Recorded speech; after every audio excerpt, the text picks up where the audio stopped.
Prosecutor বিচারের জন্য জেলে পাঠানোর দাবি জানিয়েছে। এ বিষয়ে কিছু বলার আছে? জি না স্যার, নিজেকে বিচারকদের তত্ত্বাবধানে ছেড়ে দিচ্ছি। আমার মনে হয় বিচার কার্য সম্পন্ন না হওয়া পর্যন্ত আপনার জেলে থাকাই ভালো। খুবই যুক্তিসঙ্গত সিদ্ধান্ত। নিয়ে যাও পাগলটাকে। ন্যায় বিচার তাহলে হলো স্যার।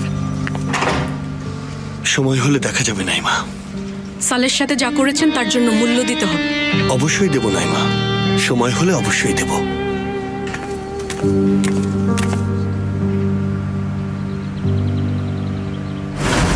আরে আমাদের তো শুধু একটা ছোট্ট উপহার দিতে হবে, এত বড় করে বানাচ্ছ কেন এটা? কিন্তু তুমি বলেছিলে এটা কালো বা সাদা হবে। বাচ্চাটা ফেনারবাখের সাপোর্টার। ঠিক আছে, তুমি নিজের মুখে এটা বলছো, ভালো। বাচ্চাটা ভবিষ্যতে ভুল বুঝতে পারবে। এখন আমিও ফেনারবাখকে সাপোর্ট করব, শুধু তোমার মন খারাপ করার জন্য। আমি পুরো জায়গাটা হলুদ আর গাঢ় নীল করে দেব। তুমি তো খুব দারুণ একজন ভক্ত, তাই না?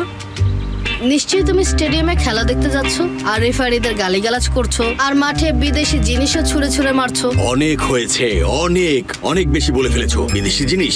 আমি একজন ডাকাত ফুটবল মাফিয়া ভেবেছো নাকি? ঠিক আছে ঠিক আছে, তাহলে এটা এভাবে করা যাক। কি করবে এখন? এখন এই সামনের অংশটি হলুদ আর গাঢ় নীল রং করব, আর পেছনের অংশ কালো আর সাদা রং হবে। আমাদের একজোড়া হলুদ আর লাল শর্টস কিনতে হবে, গাঢ় লাল আর নীল মোজা, এবং সবুজ ও সাদা রঙের একটি বেরেট কিনতে হবে। ব্যাস। ঠিক আছে, এটা না হয় করলাম, কিন্তু এখানে লিখবোটা কি? আমি কি লিখবো ভেবেছি জানো? কি ভেবেছিলে আল্লাহই জানে।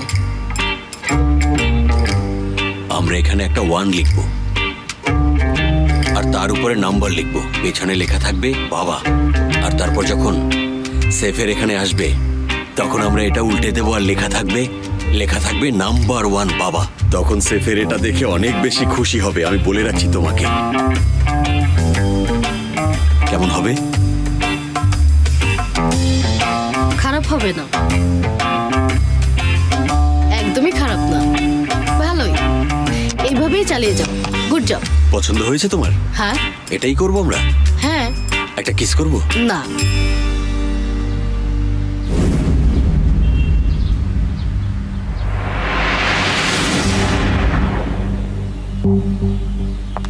কি করছো? ওকে ভালো করে বেঁধে ফেলো, না হলে এটা খুলে ফেলতে পারে। সেটাই করছি সঙ্গুল, সেটাই করছি। মারিয়া, কি হচ্ছে? কি করছো তুমি? সেন্স ফিরে আসছে। সেন্স তো ফিরবেই। ভাগ্য ভালো যে সে মারা যায়নি। তুমি অনেক জোরে আঘাত করেছিলে, ভাগ্যিস কোনো বড় ধরনের দুর্ঘটনা হয়নি। সঙ্গুল, তোমার জীবন বাঁচিয়েছি, ধন্যবাদ না দিয়ে তুমি। ভাবিনি এমন কিছু হবে, কিন্তু এটাই হলো। কোথায় আমি?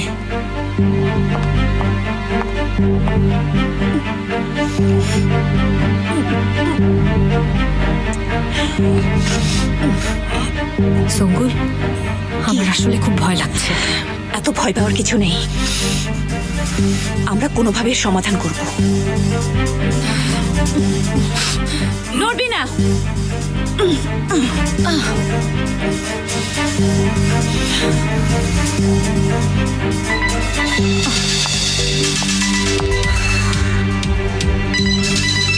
আয়েশা কল করেছে, একদম চুপ, একদম চুপ। হ্যালো আয়েশা। সঙ্গুল, সদরুদ্দিনের জ্ঞান ফিরেছে, তাই ফোন করেছি। কি? Thank God, thank God. উপরওয়ালাকে অনেক ধন্যবাদ।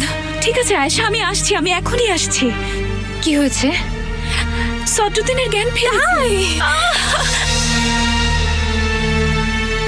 উপরওয়ালার লাখ লাখ শুক্রিয়া। দারুণ খবর, দারুণ খবর।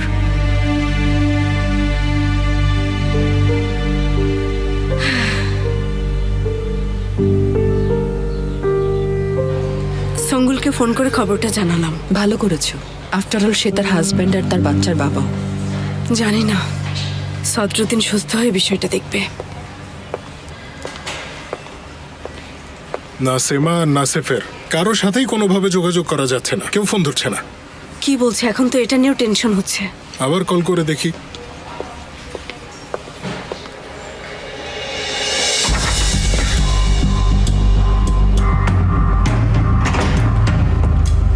আজিজ সাহেব, আপনার ধারণার চেয়েও এটা বেশি হয়ে গেছে। দাঁড়াও, কিছু বলো না। আমি বলছি, জানি আপনি ঠিকই ধরবেন। সেফের, হ্যাঁ সেফের ব্যাপারে এটা। দাড়িওয়ালা লোকটা কিছু একটা করেছে। হ্যাঁ ঠিক ধরেছি না? হ্যাঁ ঠিক। সেমার যাতে কিছু না হয় সেজন্য গাড়িটা পাহাড় থেকে পানিতে ফেলে দিয়েছে। 3-4 জনকে আমরা হারিয়েছি, কিন্তু বাড়ির বিখ্যাত ডানাটা ভেঙে গেছে। হ্যাঁ শূন্য থেকে আসা লোকটা তাহলে শূন্যই চলে গেছে, সেরকমই বলতে গেলে। আচ্ছা এহসান, আমি তোমাকে সবসময় বলি না যে ভালোবাসা হচ্ছে সবচেয়ে বড় রকমের একটা বোকামি। এটা দুর্বলতা ছাড়া আর কিছুই না। পাগলটা মহিলার জন্য নিজের জীবনটা বাজি রেখেছিল। যে কয়েকদিনের মধ্যে ভুলে যাবে তার জন্য এটা দরকার আছে। আসলে এসব ভালোবাসা দেখলে, অর্থহীন কথা শুনলে আমার মাথা ব্যথা করে, মাথা ব্যথা।